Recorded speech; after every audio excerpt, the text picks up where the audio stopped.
I love banking. Banking was my life. I was happiest when I was doing financial transactions. There was something about the feel of folding money, the way the change made this glorious tinkling sound when it falls. I was happiest when I was doing work. I felt like the Monopoly guy. Suddenly one morning, Mr. Willis's life took an unexpected turn that would threaten his very livelihood. I woke up, and I just didn't feel right.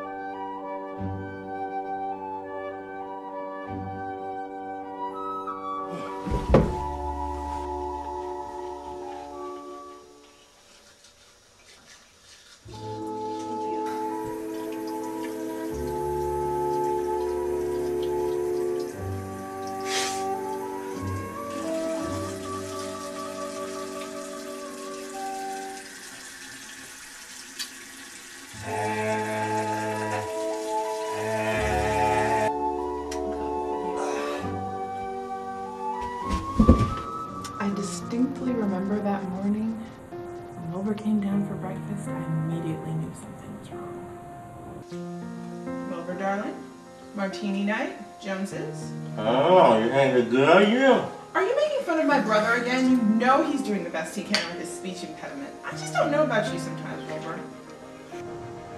Wilbur is normally a little cantankerous, but this was something new. Sensing that her husband might be dealing with a major problem, Winona immediately drove her husband to see Dr. Diana Figueroa. Hi, Mr. Willis. When Mr. Willis stepped into my office, I knew he was in bad shape. His case was very disturbing, yet very unique.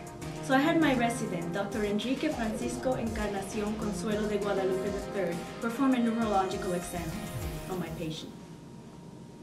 Can I please take your glasses? Can you smile for me? I check his facial motor Can you stick out your functions tongue? by having the patient smile and stick his tongue out. Okay. Okay, actually now, follow the line. Can you push? I also perform Okay. upper and lower muscular strength exams.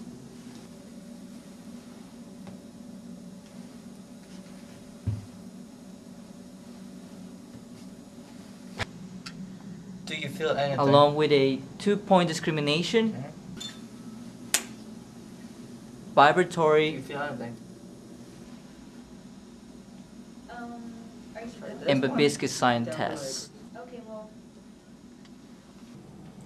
After going over the results of his neurological exams and consulting with a reliable medical resource to verify our suspicions and narrow down our differentials, We basically concluded that our patient was presenting with all the classic signs and symptoms of medial medullary syndrome. this man needs to go to the hospital now. Call an ambulance.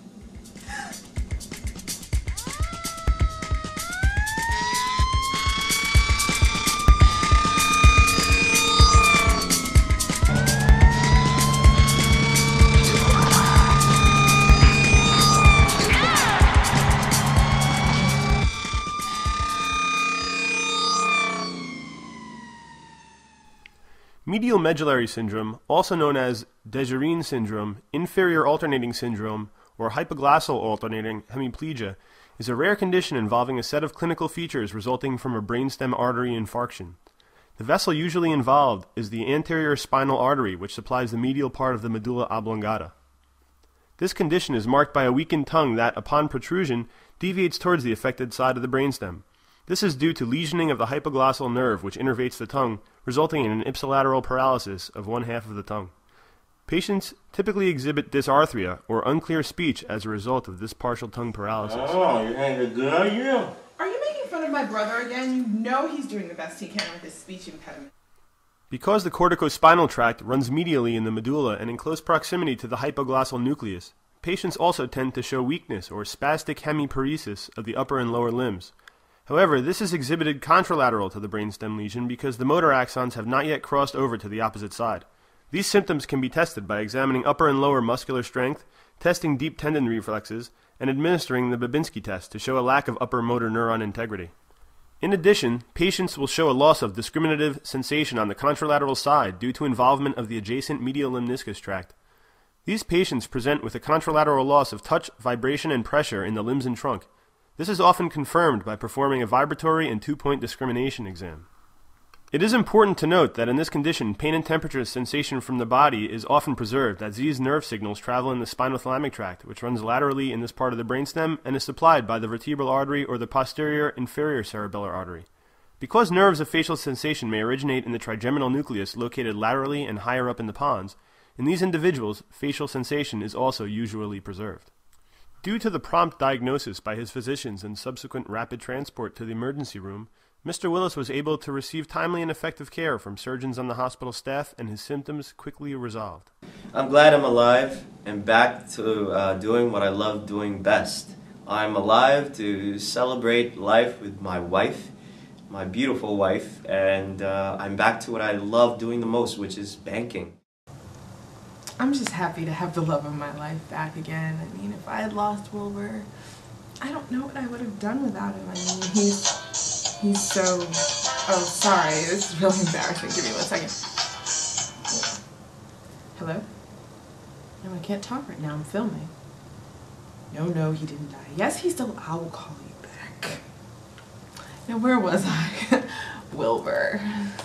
You know, I thought that I was really a goner when the doctor said that he needs to go to the hospital. I felt really, really terrified. So, yeah, when I finally got there to the hospital, that one look that the ER physician gave me, it's that glint in his eye. I don't know what it was, but that really calmed me deep inside, and I knew that I was going to be okay. And I knew that down in the long run, I'll get to see my loved ones again and get to live my life the way that it was. Don't get me wrong, it took a very long time. There was a whole lot of therapy that involved, and it was very painful, very agonizing, but my wife was there with me, and both doctors were there. Enrique was there, and they were both very, very supportive.